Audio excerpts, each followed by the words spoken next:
we have these events once a month, the second Tuesday or Wednesday of every month, and it's really to connect the geospatial community. So if this is your first time here, we're glad to have you, and it's always good to see all of the regulars that have come back. So this is our last one for 2020, and I think I speak for everyone to say that we none of us will be sorry to put 2020 in the books. So anyway, glad you're here, and hopefully you noticed that we've changed the format up a little bit. We moved it a couple hours earlier, and we're going to focus the effort and maybe shorten the time frame a little bit. Because look, we get it. After spending all day on Zoom calls, the last thing you want to do at the end of your day is to tune into another event and sit on there for an hour. We still, want to bring this programming to you and keep the momentum going in geospatial, and obviously we've been able to do that. And I think we've really, St. Louis continues to enhance its position to strive for the geospatial center of excellence for the nation. And so if you were with us last year at this time, it was holiday sweater parties. So we were live in person, and so with that honor, I brought it back for one more year. And I know live and in person last year, a lot of people offended my wife by referring to it as an ugly sweater party, and she bought this not thinking that was the case. So I think that was Tom Seiler and Lanny from Seiler. So don't think I forgot about that.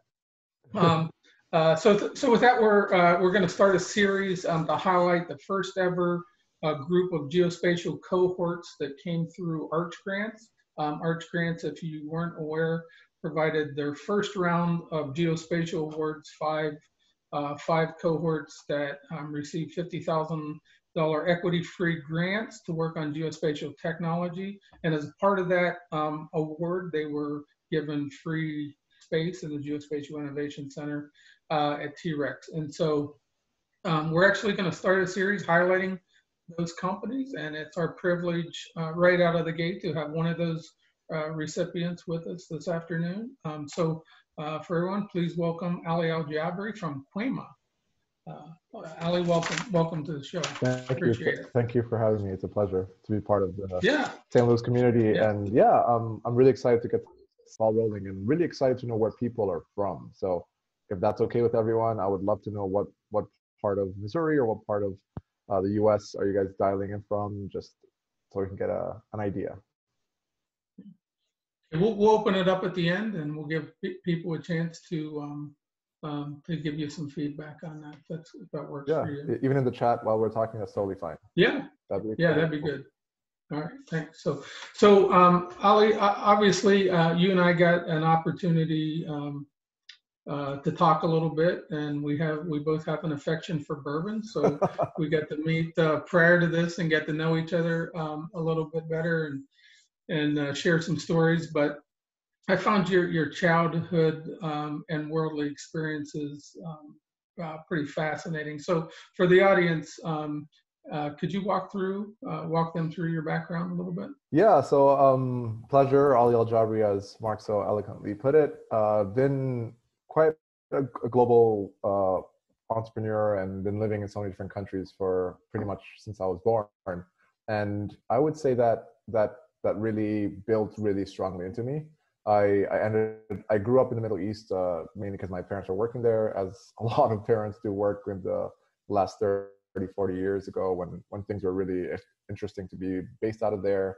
So I managed to live and grow up in several countries in the Middle East, from Saudi Arabia to Dubai to Qatar. And I'm originally though from East Africa. So every year I would be spending like at least 3 to 4 months in Kenya. So I would manage to kind of see these two sides of the coin and just learn about all this different diversity. And my friends in school and my classmates were from all over the world, from Wisconsin to Korea to anywhere, Canada, the UK, all parts of Europe. So I had such a diverse classroom setting where we would have like buffets and share different meals of what each other everybody's mom cooked and kind of like dabbed at different things and got to try and learn these different cultures and go after school and being in different societies. So it was so much fun to grow up in that setting that really allowed me to kind of understand cultures from a very young age and be exposed to them.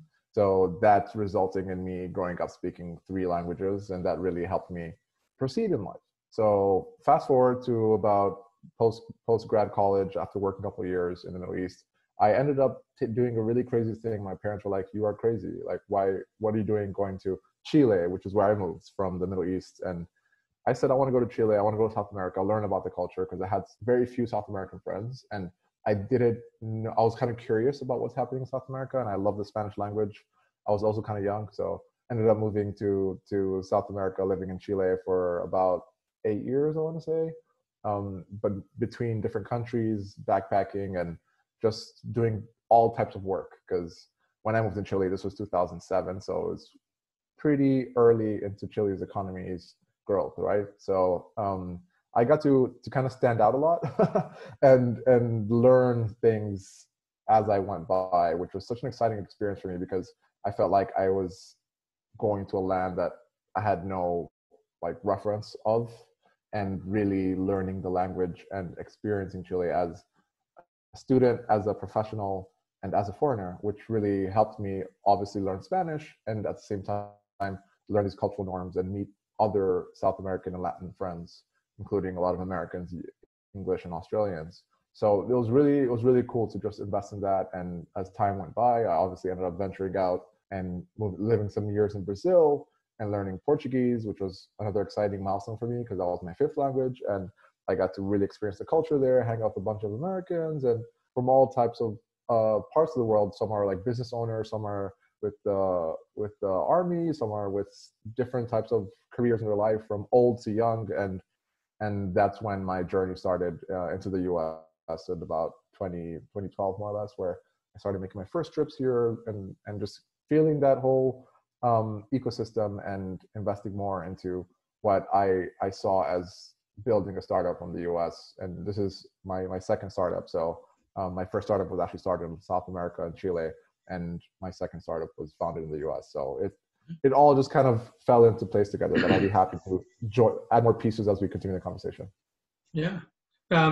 So I had a chance to visit Chile, and I didn't realize they had such a diverse wine growing region. So I got to visit that, as well as Santiago and Antofagasta and Calama. So that is absolutely beautiful country. So It is. you're lucky to spend some time there. So you did mention that you've had other entrepreneurial ventures prior to Kwema. So what encouraged you to found the company focused on workplace safety? So yeah, that kind of started because I was living in Chile at the moment. This was about 2015, more or less, and with some friends, we were just talking, and it kind of like came to life where there's a lot of scenarios of kidnapping and personal safety issues that like you see in the movies, but in reality it does happen in real life too. And it kind of like shed light to how big this problem is, because we were on Facebook and saw that somebody's mom was sharing news that, hey, my daughter's been kidnapped and I don't know where she is. Have you heard from her? And that kind of became viral, that news. And it really hit a strong point for me and people that I knew, in the sense that when somebody is kidnapped and the mom is sharing news about it and that news become viral, and that reason that the news became viral and the fact that the mom knew something was wrong resulted in this woman getting saved. Like the organization that was kidnapping her got scared and they let her go, and because they knew they were going to get caught. And that's what really like struck us a really strong heartstring with us, because it really made a small action actually save a life. So when that happened, we were thinking, like, what if we could replicate that? And that's really how like Kwema was born, in a nutshell, right? Like we were thinking, what if we could replicate that? Like, how would we replicate that? What if we had like some discrete magic button that nobody would know about, right? And that's kind of how Kwema was born, and it kind of grew into that as we started talking to more users and understanding what challenges they faced, everything from obviously working class men and women to college kids, to people in general who had like urban safety issues, and understanding a common denominator that most of them felt unsafe on transit to work, at work. And it always had to go around the workplace setting, because it's either I'm on my way to work and I feel unsafe because I get to work early, or I get to work late. And then a whole new world was opened when we started learning more about the workplace safety issues, from malicious attacks, which are more under the corporate security arm, where people are organizing malicious attacks to either for ransom or for money or for whatever reason. And then we have the safety hazard acts. So when we learned about how big these umbrellas were, we just decided to address those problems, because we could do so much more impact focusing on the workplace, because we have partners within these organizations that want to work with us because they want to mitigate their risk, right? And at the end of the day, if they can kind of guarantee that everybody goes home safe after a day of work, that's what they want, right? So that's kind of how we got into the workplace safety world. Okay, good. So let's dig into the technology a little bit. So basically, how does it work? I mean, from a location services or geospatial framework, you know, what's the essential technology behind? Yeah, so we be more like benefit driven. So the way we see it is that we pretty much created this device that's super tiny, super small. We can put it to different wearables, form factors, right? So we initially started with these bracelets that you can wear and nobody can tell if they have any technology in it. And as we started moving forward, we learned that adoption and training is really a big issue, because if you have to change somebody's behavior, it's going to be very expensive for you to achieve, because off the get-go, it's very hard. So we started evaluating what people are already wearing, and obviously a lot of employees already wearing badges and badge holders. So what we ended up doing is creating a smart badge holder that, if I give you stats, 150 million US employees already wear one. So it's replacing a dumb accessory in theory and making it smart. And that's really where our core value proposition lies. But how our technology works is quite simple. It's used for three main use cases. It's Bluetooth technology that communicates with either your cell phone or with gateways that you can install in your facilities, in your city, in your mine, you name it. And we kind of create a smart map of where your facilities enclose, so that when an alert happens, either offsite or onsite, you know exactly who, where, and what's the best way to respond to that call for help, right? So that's kind of our core use case and how Kwema was born. But obviously, within the later years, we quickly evolved to new use cases, which are equally as exciting, I would say. Second core use case was definitely with evacuations. So the core technology for us is how we offer customized safety to people by providing a wearable that can be easily scaled to hundreds of thousands of employees with very little training. And two is the protocols or the response that's activated once they're activated, right? So the first use case is alerts, which can go to 911 anywhere in the country. And because we have a partnership with another St. Louis-based company, Moonlight, we can offer 911 anywhere in the country. And then we have partnerships with private security companies in Latin America and Africa who are anti-kidnapping mainly, because that's where a lot of risk happens for the corporate world. And then evacuations, which has been really, really exciting, because I was shocked to see how archaic the use cases are and the way evacuations are held today, where people are using pens and papers and pads to write down who has evacuated and who hasn't. So we automate that complete process by knowing where people are when they evacuate. So if 1,000 people evacuate the convention center, we can know that 15 people who have not evacuated and where they are and where the last location was, so that evacuation staff can focus on them and really buy time. So that's really the core asset we're buying for people, right? Time.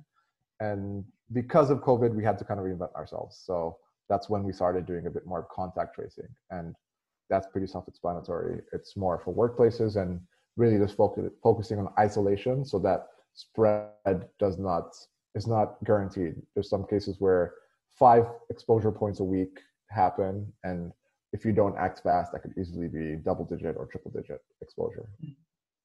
That's great. So, I mean, you talked a little bit about workplace safety, evacuations, contact tracing. So, as this technology has been evolving a little bit, um, have you do you have any thoughts about what other industries could make use of this technology as it evolves? Yeah, I would say that's been probably one of the biggest challenges for us. It's kind of narrowing down what industries could benefit from our technology rather than what other industries could benefit from our technology. So if I were to just name a couple, before COVID, the hospitality industry, the hotel industry was a big one for housekeeping staff, for staff in general, convenience stores, right, like oil and gas, refineries, um, social workers, any remote employees, uh, sales agents that are on the ground, right?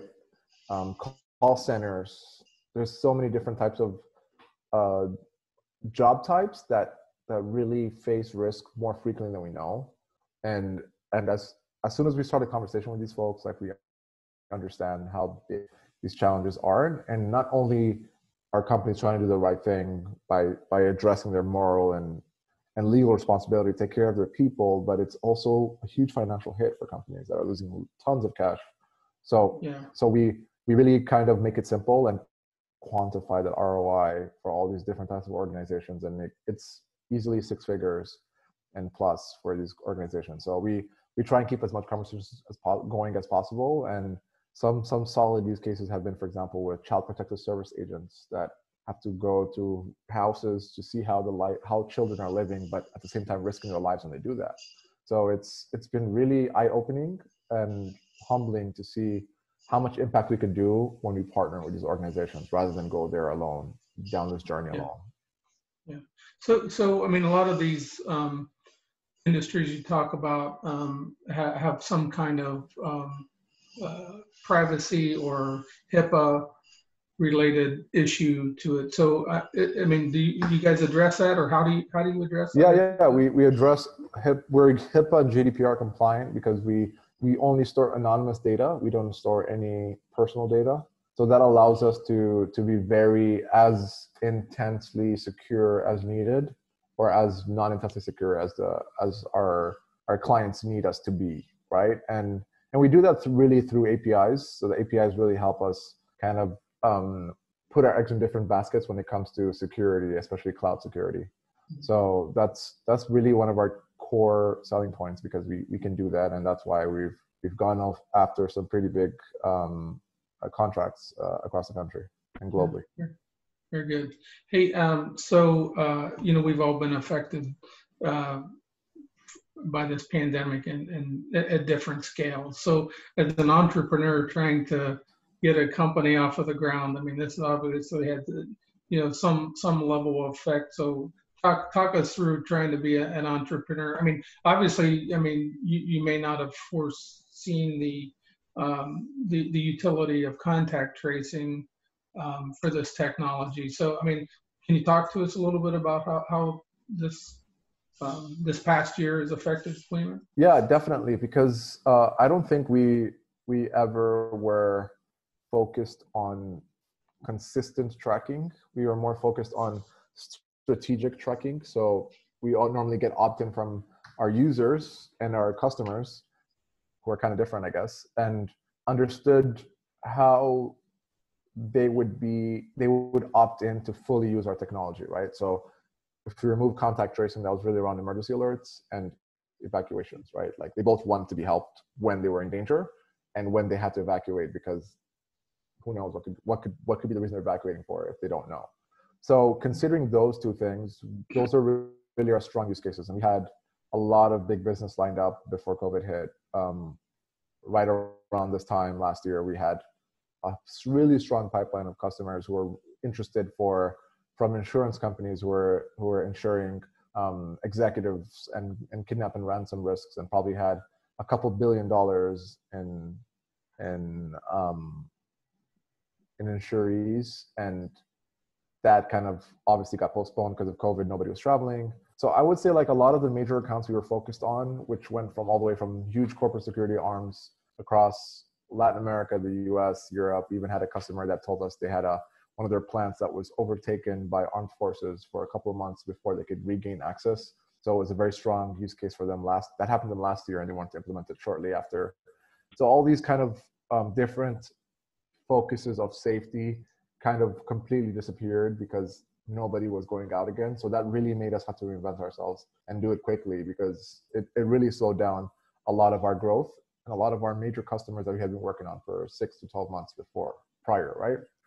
So COVID definitely affected us, and the fact that we're still here and pushing, I'm very proud to be part of that. And I'm not going to pretend like the tip of the iceberg was all you can see. There's a lot that happened before to get to where we are today and have these new customers we're onboarding.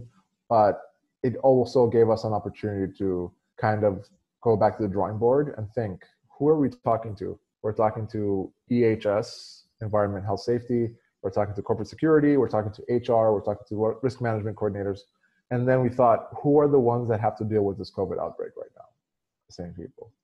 So it kind of made sense for us to have a couple of calls with these professionals and find out, okay, hey, what are you guys doing about COVID? And at this time, this was probably around like April, I want to say, or June, when people were like, hey, I've started putting temperature sensors at the entry point of your door.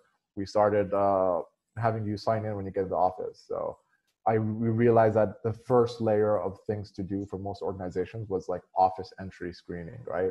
And that's when we started figuring out that we're not trying to compete with everybody's doing office entry screening, because a lot of people already do that. And it's kind of what everybody's doing as a base.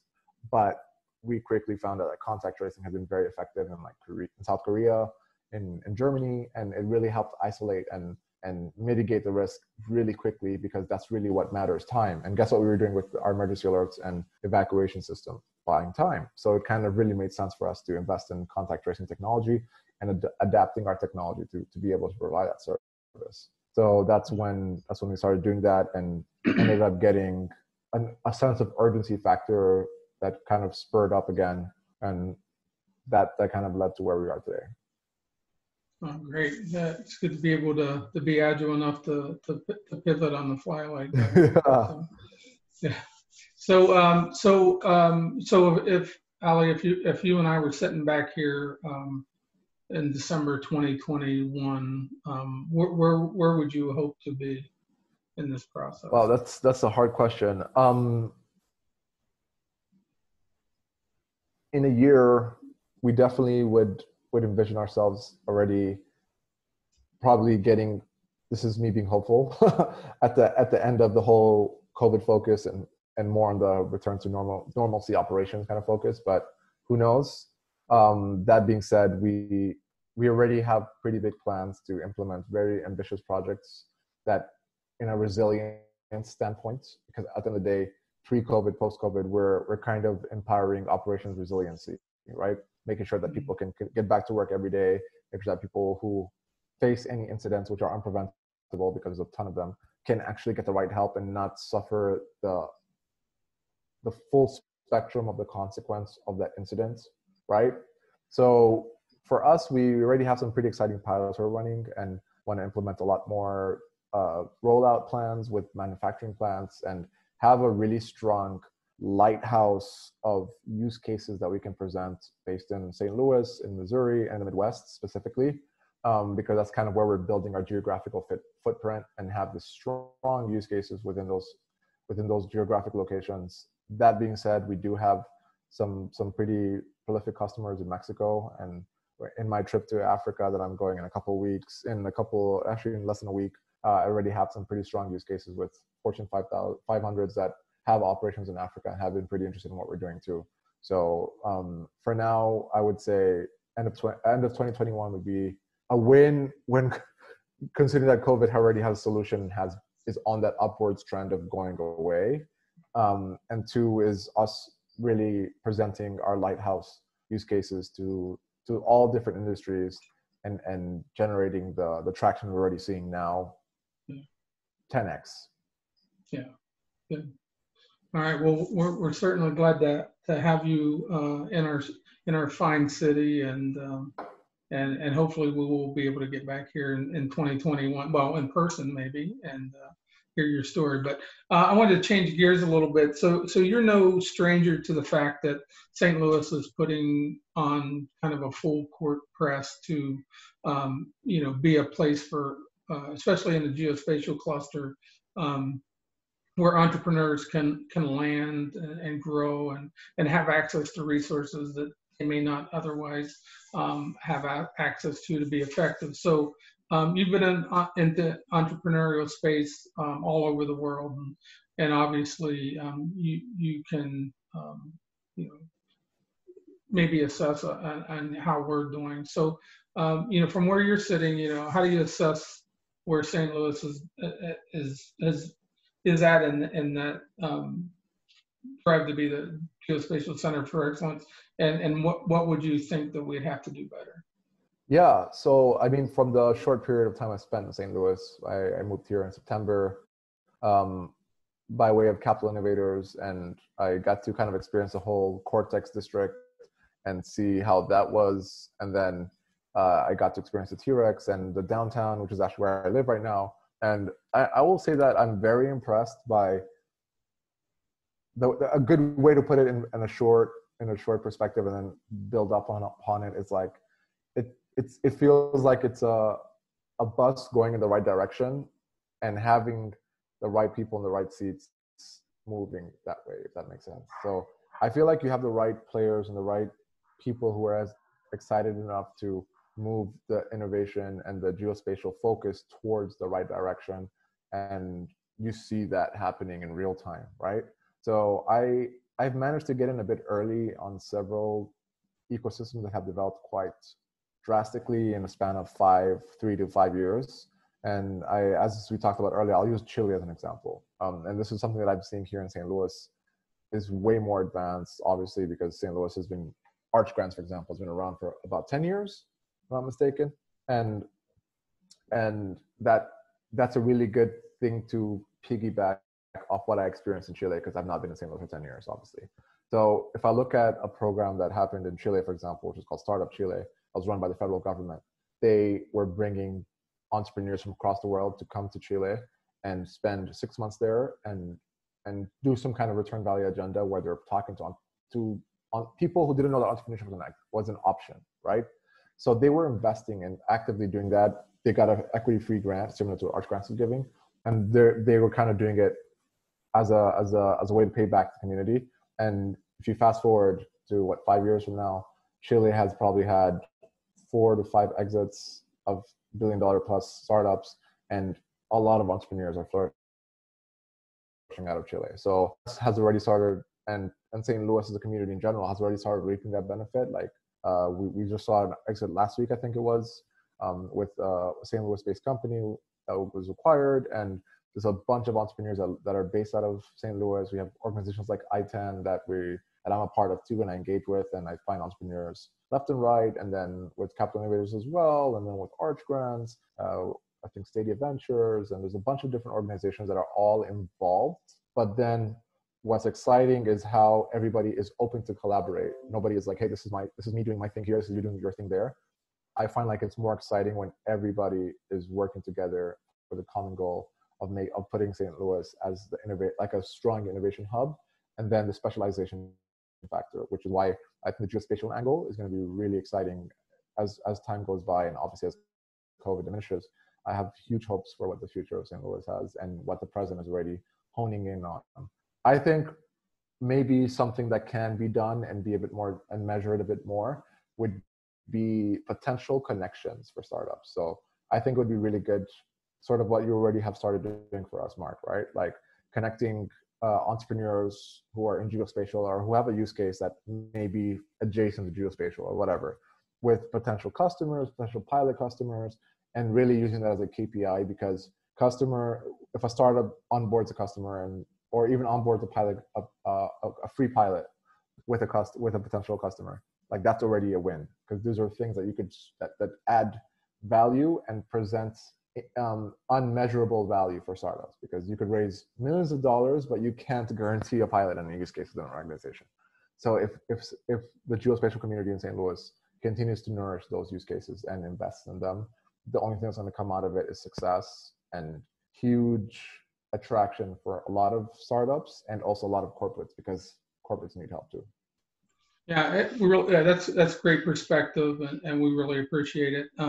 You touched on something that we've been talking about, regardless of the issue. So earlier today, I was involved in a K through 16 discussion, and talent development and how we bring them up through the pipeline and how we exit them into an industry or academia or whatever. And so the key point, what you said about entrepreneurs, is important as well, because it's the same path.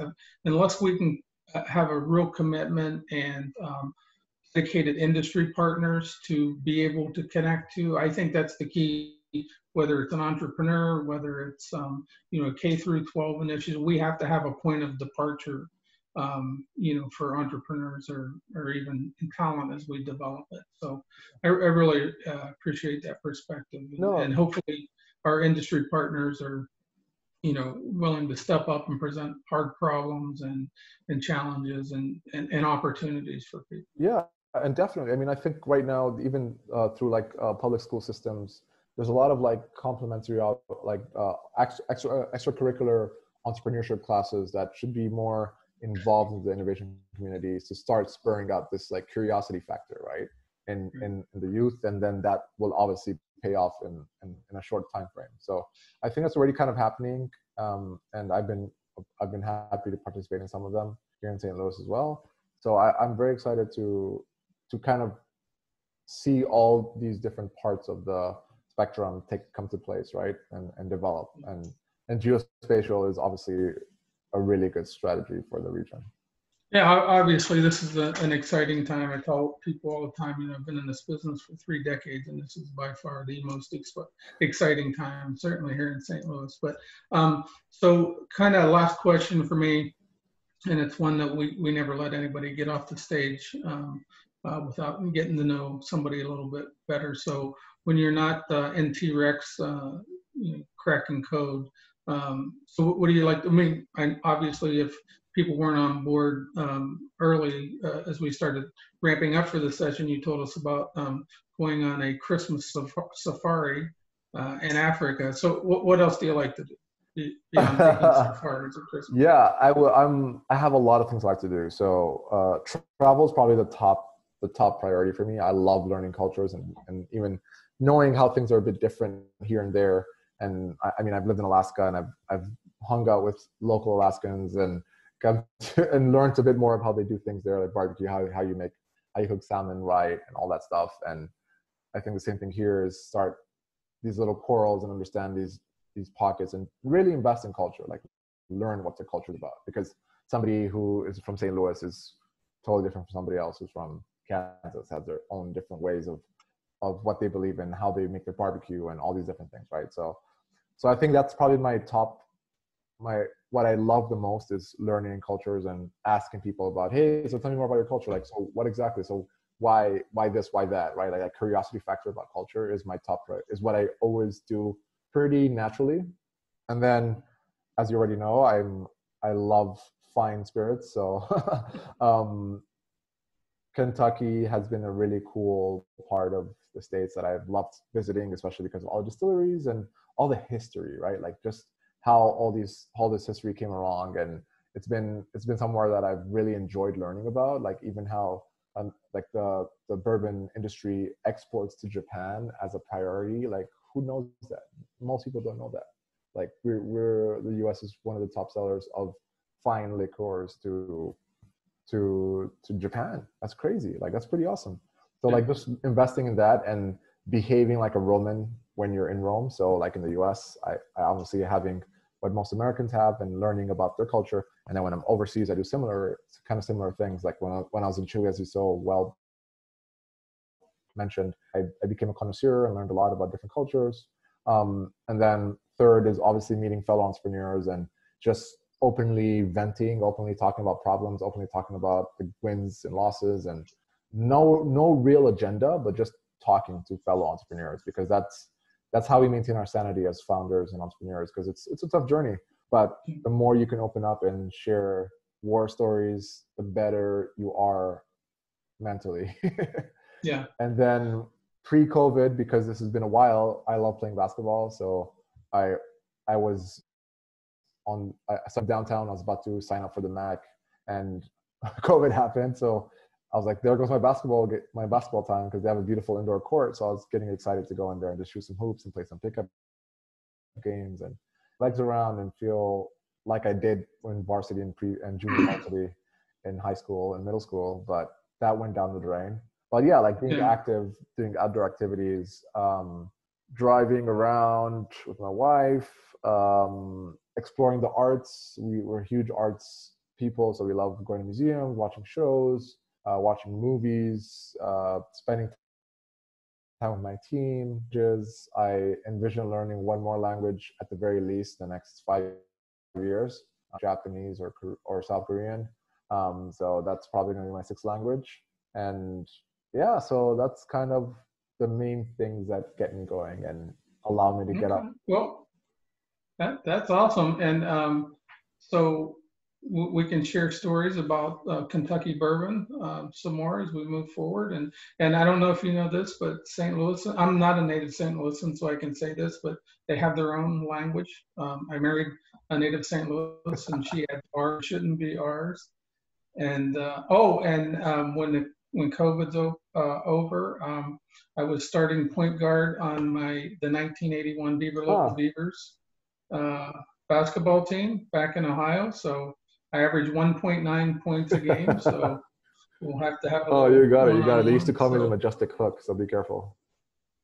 They called me something else, but I won't repeat it. Hey, so if anybody wants to get a hold of you and get a demonstration, what's the best way of getting? Yeah, just reach out to my direct email. It's Ali, ALI at KWEMA.co, or just go to our website, and there's actually a Calendly link that you can just press any of the call to action buttons and book a time with me and my team, and we'd be happy to chat and give you a demo and just learn more about your problems and see if we can solve them. That's really what we're doing. All right. We're certainly glad to have you. So, PJ, why don't we open up the mics and see if anybody has a question or questions? Typed in Q&A. I think you just got this one from Tom. If there's a demo or visual available on how the product operates, is the best way for that just to contact you personally? Yep, that's probably the best way. Right. And then second question here is, how was the Arch Grants experience for you? Was this the first time that you had applied for Arch Grants? I know you've done Capital Innovators before. Yes, it was. And it was the first time we applied. And it's amazing. I would say it's one of the better experiences I've ever had as a founder, because people open up the Rolodex and provide very ad hoc help. So it's not, I would not compare it to an accelerator. I'd more compare it as like allies in mission control, if that makes sense. Or like where you have people who are at your disposal to help you move your business forward and adjust to your needs. Great. I have a question from your talk a little bit earlier. You mentioned that you're already working with Noonlight. Yeah. Can you talk about that anymore? So those unaware, Noonlight is a T-Rex company, or a T-Rexer. We're now considering them a Bedrock tenant, which is a more established, well-off startup, but have come through cultivation capital, started as just a couple people in Incubator office, and have now have one of the nicest office spaces within T-Rex. So it's cool that you're already making a connection even during quarantine here. But yeah, if you can talk a little bit more about that. Yeah, so basically we integrated Noonlight's API and provide the 911 service to pretty much any customer that wants to use it. So it's very straightforward, because especially pre-COVID, it was a strong use case for us, because a lot of people wanted to do the right thing as well as activate their internal security teams. So having the checklist item where like 911 has been notified and is en route kind of Moonlight took care of that for us. And then we had the other parts that we focused on, which was more notifying other personnel, like the internal corporate security team, the internal safety teams. And yeah, it's been a very easy conversation to have with them, because I've talked to other organizations that are kind of competitors of theirs, and I did not have great vibes as I did what I did with Moonlight, and it just made so much sense because we're here, and they're very accessible and very great people. Awesome. Yeah, if anyone else has any questions, feel free to drop them in the Q&A or the chat, or like Mark said, if you raise your hand, I can also turn your microphone on as an attendee here. Looks like no other questions in the Q&A right now. So Mark, if you have anything else. I don't, other than to, again, thank you, Ali, for the conversations that we've had, and you spending time to help me understand your technology and the use cases and just your background. I think it's fascinating to hear, and all the places you've been and your experiences. It's been a lot of fun, and of course, you know, now that you're part of the T-Rex family, I look forward to introducing you to our other partners as they come trickling back into the building after the first of the year. I think it'll be a great opportunity for you to get some good mentoring, some advice, some resources to really help your company grow. So again, thanks for joining us, and you know, welcome to the family. No, it's a pleasure. And when I moved to St. Louis last year and I decided to be based out of here, I was really looking forward to creating more like offline events where I could potentially talk to like restaurant and different bar owners that had some like ethnic vibe, like Brazilian, East African, Arab or whatever, and kind of hosting get-togethers there where people could experience culture within St. Louis, because not a lot of people get to do that and get to understand how valuable that is. Like for someone like me, who I lived in Brazil, lived in Mexico, lived in the Middle East, lived in Africa, I feel like I can get a piece of all those continents or parts of the world in St. Louis. So I was really hoping to make it like a bit more of like a cultural experience, at the same time talk about topics. So like have people open up, say who they were. I don't know, have about 25, maybe a bit more people, and just build that around, because I think that would get people excited to actually want to make it there, because like, oh cool, Ethiopian food, this is awesome, like, and get to learn the way to do it, or Brazilian food and have like a caipirinha while I'm talking, awesome. So like, you know, so like just build that reason to get people there, and then make it like a network of where people meet each other and then build that collective experience. And I was, so like hopefully when this thing goes down, we'll be able to do more of those and get more people involved into knowing the beauty that St. Louis is and how much of a gem it is for most people. Yeah, well, we're certainly glad to have you.